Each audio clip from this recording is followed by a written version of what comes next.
Hey, what's up? I'm Ashley. Thank you for watching this video, and today we're going to be talking about Dickinson Season 3, Episodes 1 through 3. And we're going to start things off with Episode 1, and Emily's mother, Emily's sister, has died. Lavinia Norcross, who was married to her cousin. And we see the whole family at her funeral, but the Reverend, he doesn't know that there's a woman in the coffin. He thinks it's a man because there's a whole civil war going on, and he thinks that there's a soldier in the coffin. He was like, I don't have the time for a funeral for an old woman.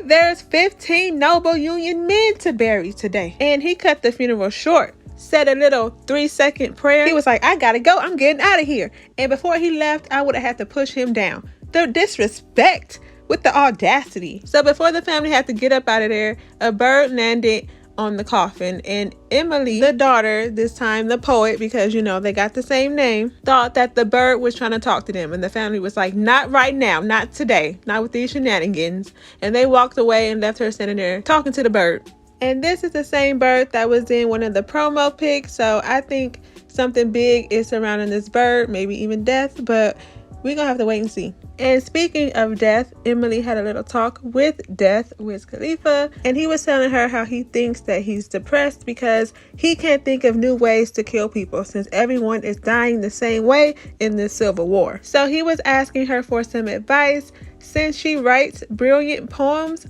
but lives a boring life. Every day is pretty much the same for you, but you still stay inspired. So how you do that? And she told him, while I'm here, I want to do something that really matters. It's bigger than fame and money. It's about changing people's lives and helping them heal and helping them survive. I want to be that little bird. And here we go again with that mentioning of that bird. She's like, I want to give people hope.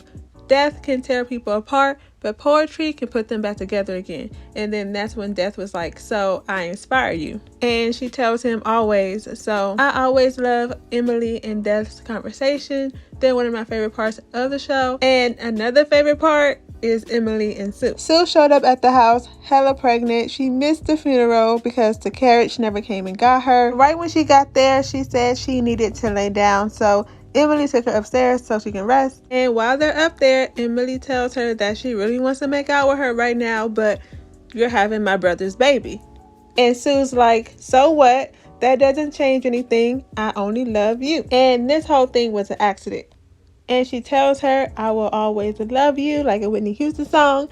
And this baby will love you too. And she tells her that she wishes this baby was hers. And why can't this baby have two moms? She want to live in a little house with just the three of them. And then Emily blows it off by saying, well, I never wanted children. My poems are my children. But then they did end things off with a kiss. Emily is seeming like she don't really want to go all the way because of her brother, but I just need them to be together right now. And Austin, her brother, doesn't even want to be with Sue. He want to be all up in Jan. And Austin has been having problems with alcohol. He been drinking too much, and his daddy was showing concern, but Austin was blowing him off. And by the end of that conversation, his dad, Edward, was having some heart palpitations or something. It looked like he was about to pass out. Which brings me to this dinner where Austin went off on his dad. He was like, none of us can be happy. You kept us in cages. You clipped our wings so we couldn't fly. My life was ruined by this pathetic excuse of a father. Edward fell right to the floor, looked like he passed out and had a heart attack. A stroke or something. After he was on the floor, Austin bursted out into the Star-Spangled Banner, raising his glass to the sky. He was so unbothered, and it seems like he has a real issue with his father this season, along with his drinking problem, because he was real drunk during this dinner. Also in this episode, Emily got a proposal from this old man, but Betty came through and saved the day and interrupted the whole thing. Betty a real one. We all need a friend like Betty, but Betty is worried about Henry. He usually writes their daughter, but they haven't heard from him in a month. But Henry is out there alive asking people for directions, so we'll see. And now we're moving on to episode 2. And this is where we find out for sure that Edward is not dead. But Emily's sister Vinny thinks that there's some truth to what Austin said because she isn't happy. Just like he was saying at that dinner. Even Sue was telling Emily that she agrees with what Austin was saying. She told her that Your family has problems that can't be solved. Your mother and father have been awful to you. They have no idea how special you are, but yet they treat you like you're the crazy one. And that when her baby is born, she wants it to know that she's going to love it unconditionally the same way that she loves her. And if it was up to me, we'd run away and raise this baby together. Sue did have the ultimate spread though. I wish I could get me some of that. But right after that conversation with Emily, she went into labor and Mrs. Dickinson delivered the baby. But while Sue was in labor, her husband Austin was outside flirting with Jane, talking about you saved my life and being with you when taking care of her son Billy is the only thing that brings him joy, telling her she's all he's got and that he'll do anything for her. But then Jane hit him with the I'm gonna marry somebody else. Some man named Pierre, who's one of her father's business associates. But Austin is begging her, please don't go. But she's like, the tickets to Vietnam has already been purchased because that's where they about to go. And she tells him that you're asking me to live a life of shame. And I'm not gonna do that because he already married to Sue. It's just a whole mess. So after that, Austin stumbles home because he's drunk again. And that's where Emily tells him that his baby was born. And she tells him that he has to take some of what he said back last night and apologize to their dad. And he was like, I have no intention to ever speaking to that man again. And tells her that this is a house divided. And sooner or later, you're going to have to pick sides. And then goes inside to see his baby. And also, this guy, Fraser, came to say goodbye to Emily because he's going off to war. Because, you know, he got a little crush on her. And last season, Emily visioned his death in the war. So he was like, this could really be goodbye. And then he asked her for one of her poems to get him through it. And she gave him one that she wrote that day. And all Vinny was worried about this episode was how many guys was dying in the Civil War because they all could have been her potential husbands, supposedly. And now episode 3. Edward was telling Emily that he got to get all his paperwork together. He got to get his will together. He got to start donating because him passing out made him realize that he may. And when Emily asked him to please forgive Austin, he was like, I'm not mad. I don't hold grudges because life is too short. So when he said that, Emily thought everything was going to be all good. So when she went and told Austin what their dad said, he said, I don't care.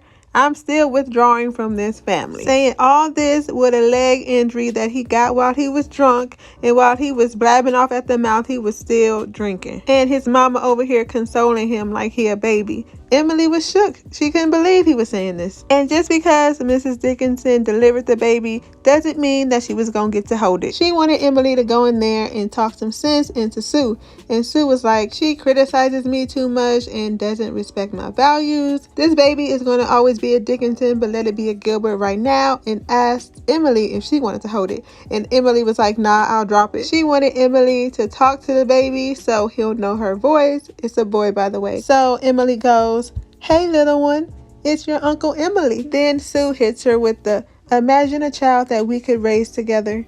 It would be a genius. And then Emily goes, that's impossible. So then Sue invited Emily over for dinner because Austin most likely would be too drunk to even show up. Emily told her that she couldn't because she promised her sister Vinny that she would go to her sewing circle that night where they be sewing things for veterans. And I don't know about y'all, but I'm ready for Emily to be Uncle Daddy. I understand Emily holding back, but I want her to let loose. And while they were sewing, they was talking about how poetry can or may not be able to help people. And we know that Emily knows that it can help people. And Betty was agreeing with her. She was saying that the poems that Henry sends their daughter Helen helps her out a lot and gives her hope. Emily was saying that the best thing that she can do for the world is to lock herself away and write poetry. If you can't handle the mess of the world, why would anyone need to hear what you have to say? And Betty told her, what good would your poems be if you did that? Writing that shuts real life out is as good as dead. And I think that kind of got her thinking. I like Betty. She a real one. But she does have this house guest who's the first black woman to sue a white man in court and win, and she's helping her write out her life story. Then Emily's friend comes over to give her this paper, and in it has advice for young poets by this guy named Thomas, who's leading the Union's very first regiment of black soldiers. And George told her that if he had to choose between her or her poems, that he would choose her poems. And she's like, oh my God, that's like the sweetest thing anyone's ever told me, because she was getting a little discouraged and thought about not writing anymore. And then he tried to go in for a kiss, but then Emily stopped him and was like, oh my God, what are you doing?